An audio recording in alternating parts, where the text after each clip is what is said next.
आज मैं आपके लिए लेकर आई हूँ एकदम डिफरेंट मुगलई रेसिपी, जिसे शायद ही आपने बनाकर खाया होगा। लेकिन एक बार आप इसको बना लेते हैं ना, तो आपका बार बार दिल चाहेगा इसको बनाने का। तो चलिए देख लेते हैं इसे कैसे बनाया जाता है। सबसे पहले हम प्याज को उबाल लेंगे। तो यहाँ पर मैंने ली है 2 कप प्याज स्लाइस में कटी हुई। इसमें हम 2 कप पानी डालेंगे।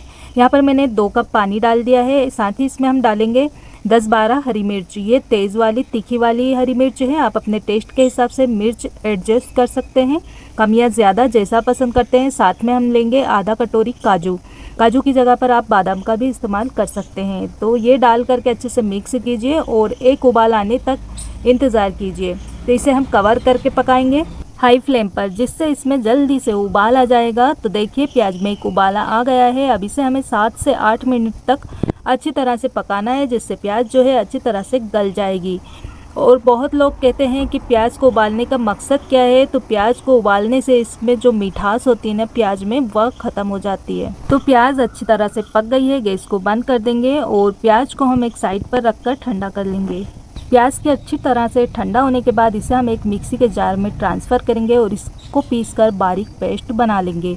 अगर बादाम आप इस्तेमाल कर रहे हो तो इस वक्त पे बादाम का छिलका निकाल करके आप पीसिएगा। बादाम का छिलका उबालने के बाद बहुत आसानी से निकल जाता है। तो इसका हम पेस्ट बना लेते हैं। देखिए मैंने इसका पेस्ट बना लिया है और बारीक पेस्ट बनाने के बाद इसे हम एक साइड पर रख देंगे। यहाँ पर मैं ले रही हूँ 1 kg बफेलो का गोश्त, अच्छी तरह से साफ धो करके।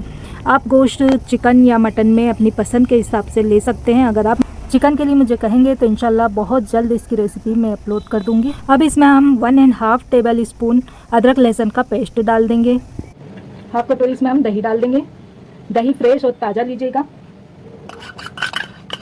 कुछ मसालों का इस्तेमाल करेंगे। तो यहाँ पर मैं ले रही हूँ कुटा हुआ धनिया 1 टीस्पून व्हाइट वाली काली मिर्च 1 टीस्पून गरम मसाला पाउडर, ½ टीस्पून भुना जीरा पाउडर। सारे मसाले इसमें हम ऐड कर देंगे। स्वाद अनुसार इसमें नमक डाल दें। अब इसे हम खूब अच्छी तरह से मिक्स कर देंगे और आधे से 1 घंटे के लिए हम इसे मैरिनेशन के लिए छोड़ देंगे कवर करके। अगर जल्दी है तो आप इसे फ़ौरन भी बना सकते हैं। तो चलिए इसे मैं मैरिनेशन के लिए छोड़ देती हूँ। अब एक कुकर में ½ कप तेल डाल करके गरम कर लीजिए और जैसे तेल गरम हो जाएगा इसमें हम डालेंगे, यहाँ पर मैं ले रही हूँ खड़े गरम मसाले। तो यहाँ पर मैंने लिया है ½ टीस्पून जीरा, ½ टीस्पून काली मिर्च, 5-6 लौंग, 5 से 6 हरी इलायची, 1 बड़ी इलायची, थोड़ी सी जावित्री और 1 इंच की स्टिक दालचीनी की। इलायची के छिलके से छील लेना है। मैंने हाथों से दबाकर इन्हें छील लिया है। सारा गरम मसाला इसमें एक साथ डाल देंगे और गरम मसाले को थोड़ी देर के लिए हम सोटे करेंगे। गरम मसाला जैसे ही हो जाएगा इसमें हम मैरिनेट किया हुआ गोश्त डाल देंगे।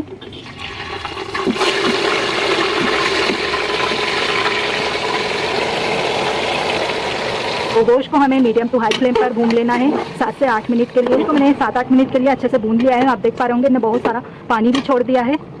और अब इसमें हम डाल देंगे आधा कप प्याज वाला पानी। अगर आपका प्याज वाला पानी ना बचे तो आप सादा पानी भी इसमें डाल सकते हैं। और इसे मिक्स कर लेंगे अच्छे से।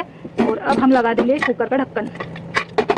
7 से 8 सीटी आने तक गोश्त को हमें गला लेना है। बफेलो का गोश्त है तो 7 से 8 सीटी में बहुत आराम से गल जाएगा। और जब इसका प्रेशर ऑटोमेटिक रिलीज़ हो जाए तो कुकर का ढक्कन खोलेंगे और फिर हाई फ्लेम पर गोश्त को हम भूनेंगे।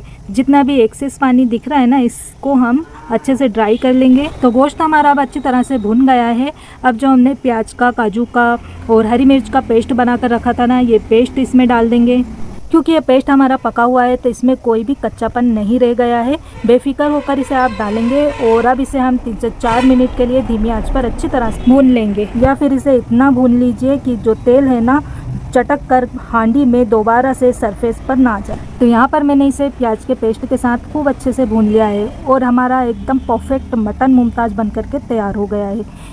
थोड़ी सी हम हरी मिर्च 20 से कट लगाकर इसमें 3 से 4 डालेंगे और इसे अच्छे से मिक्स कर देंगे। मेरे हिसाब से इसकी ग्रेवी एकदम परफेक्ट है। आप चाहें तो इसमें थोड़ा सा गर्म पानी डालकर इसकी ग्रेवी को अपने हिसाब से एडजस्ट कर सकते हैं। बहुत ज़्यादा इसको पतला नहीं कीजिएगा, थोड़ी गाढ़ी साइड पर ही इसको रखिएगा। तो इस तरह से बहुत ही टेस्टी, बहुत ही डिलीशियस बफेलो मुमताज़ बन करके तैयार हो गया है। इसमें आप चॉप किया हुआ फ्रेश हरा धनिया डाल दीजिएगा। खूब अच्छी तरह से हम इसे मिक्स करेंगे और गैस की फ्लेम को बंद कर देंगे।